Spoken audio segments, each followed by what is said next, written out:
Now to Washington, where Democrats on the House Oversight Committee released more photos today from the estate of Jeffrey Epstein. A number of high-profile and powerful men appear in the photos, including Donald Trump, Bill Clinton, Bill Gates, and Richard Branson. We don't know who took the photos or when and where they were taken. The CBC's Katie Nicholson has more from Washington. Not a lot of context here. That's important to note. And it really is just a smattering of the massive trove of documents that the House Oversight Committee does have from the estate. They actually have 100,000 photos, roughly around that figure, that they've sort of gleaned from Epstein's email accounts and files. These pictures don't show anything criminal. They don't really present anything earth-shattering here. A lot of these photos are with people that it was already well known, had associated with Epstein over the years, but they do resurface those questions about what those individuals may have witnessed during their associations with Jeffrey Epstein. Of course, the U.S. president appears in 3 of these photos. In one, it's with a group of women. In another, he's sitting with a woman, what looks to be in a private jet, and another with Epstein himself. And there's also a picture of what appears to be some gag condoms featuring a cartoon of Trump's face. This is not some big revelation here. There's lots of public pictures of Trump and Epstein, even video over the years. They had a well-documented friendship before falling out in the early 2000s.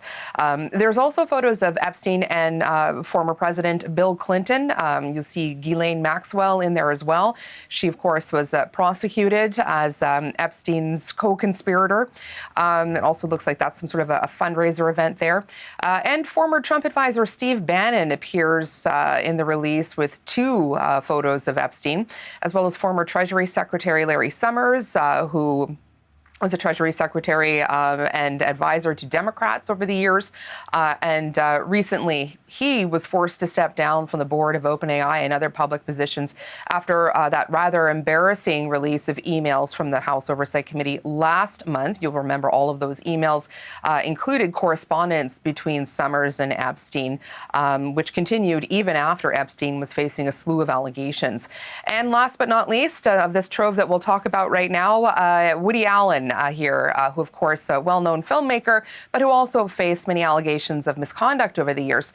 Important again, Andrew, I'm just going to hit this home. These men are all high profile. They have all denied anything to do with any of the criminal elements of Epstein's life, the alleged sex trafficking. These photos, they do not suggest anything criminal. It's just snapshots taken from sort of different moments in time throughout Epstein's files from his estate there. And Katie, the White House just released a statement on these photos. What does it say? Yeah, so this comes from Abigail Jackson, who's a White House spokeswoman. I'll read a little bit of it. She says, once again, House Democrats are selectively releasing cherry-picked photos. She goes on to say the Democrat hoax against President Trump has been repeatedly debunked, and the Trump administration has done more for Epstein's victims than Democrats ever have by repeatedly calling for transparency, releasing thousands of pages of documents, and calling for further investigations into Epstein's Democrat friends. It's time for the media to stop regurgitating Democrat talking points and start asking Democrats why they wanted to hang around with Epstein after he was convicted. In that statement, Jackson noted that some Democrats had taken money from Epstein. So, again, important to note this little photo dump is coming from the Democrats on the House Oversight Committee. And you could argue politically they're using this again to push for the release of the files. You'll notice in Jackson's statement there, she talked about how the Trump administration has pushed for some more investigations. This comes from President Trump's urging that the DOJ look into some of the alleged links between prominent Democrats like Larry Summers, like Bill Clinton and Jeffrey Epstein.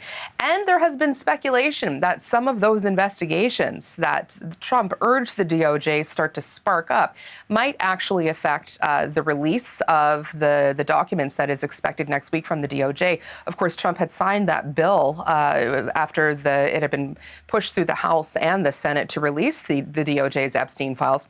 And so there are a lot of questions still lingering about whether or not those investigations might lead to some omissions in those files, that sort of thing.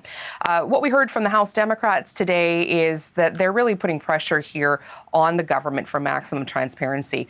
Here's Representative Robert Garcia, Democrat of the House Oversight Committee, on sort of the importance he attaches to the photos they released today.